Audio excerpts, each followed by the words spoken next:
গোপালগঞ্জ, নোয়াখালী ও ব্রাহ্মণবাড়িয়া পৌর শহরে দুর্ঘটনা ও যানজটের প্রধান কারণ হয়ে উঠেছে ব্যাটারি চালিত অটোরিকশা। অদক্ষ চালক যেখানে সেখানে ব্রেক করা ও হর্ন বাজানোর মধ্য দিয়ে নাগরিক জীবন দুর্বিষহ করে তুলেছে এইসব অটোরিকশা। জেলা রিপোর্টারদের পাঠানো তথ্য ছবিতে ডেস্ক রিপোর্ট। গোপালগঞ্জ পৌর এলাকায় লাইসেন্সপ্রাপ্ত প্যাডেল চালিত রিকশা 1000-এর মতো, আর শহরে অনুমোদনহীন ব্যাটারি চালিত অটোরিকশা চলাচল করে 4000-এরও বেশি। অটোরিকশার কারণে শহরের লঞ্চঘাট, কলেজ মসজিদ রোড, চৌরঙ্গি, নতুন বাজার, পাবলিক হল ও পোস্ট অফিস মোড়, মডেল ও বিনাপানি স্কুলের সামনে সর্বক্ষণই লেগে থাকে যানজট। হঠাৎ করে অটোরিকশা একটা ঘুরলে পারলো, এতে অ্যাক্সিডেন্ট হওয়ার সম্ভাবনা থাকে। এগুলো বন্ধ হলে শতকরা 80% দুর্ঘটনা কমে যাবে। অদক্ষ ড্রাইভার তো আছে, এদের যে কোনো জায়গায় ব্রেক করে, যা নিজেদের ভিতরে আতঙ্ক থাকে। দুর্ঘটনা ও যানজট নিরসনে দ্রুতই ব্যবস্থা গ্রহণের কথা জানিয়েছে পৌর প্রশাসক। যত্রতত্র পার্কিং বন্ধ করার জন্য আমরা আমাদের যে ব্রিজ, শহরের মধ্যে যে বেশ কয়েকটি ব্রিজ রয়েছে, এগুলোকে আমরা একদিকে চলাচল ব্যবস্থা এবং নো পার্কিং জোন আমরা চিহ্নিত করার জন্য কাজ করছি। নোয়াখালীর মাইজদিতে ব্যাটারি চালিত অটোরিকশা আছে 5000-এরও বেশি।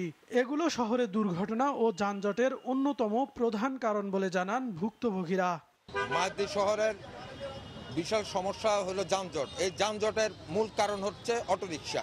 একটা রিকশা আমাকে গায়ের মধ্যে ধাক্কা দিতে চেয়েছিল, পরে আমি সরে গেছি একটুর জন্য, নাইলে আজকে আমি অনেক ব্যথা পাইতাম। আমরা চাই যে ব্যাটারি চালিত অটোরিকশা যেগুলো আছে এগুলা শহরমুখী যেন না হয়, শহর থেকে বাইরে চলাফেরা করুক।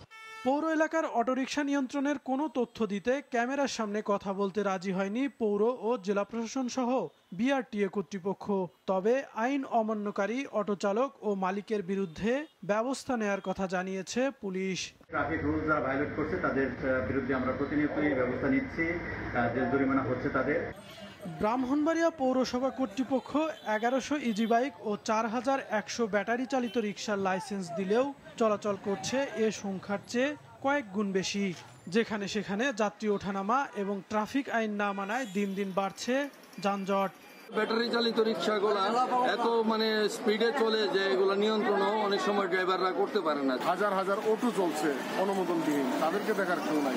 সিএনজি এবং বড় যানবাহনগুলি যেন শহরে ঢুকতে না পারে সেটাকে বাধা দেওয়ার কাজে নিয়োজিত করা হচ্ছে। এক্ষেত্রে জনবল কম। নাগরিক দুর্ভোগ কমাতে সংশ্লিষ্টদের আরও তৎপর হতে হবে বলছেন পৌরবাসী। কাউসার আহমেদ, মাছরাঙা, নিউজ ডেস্ক।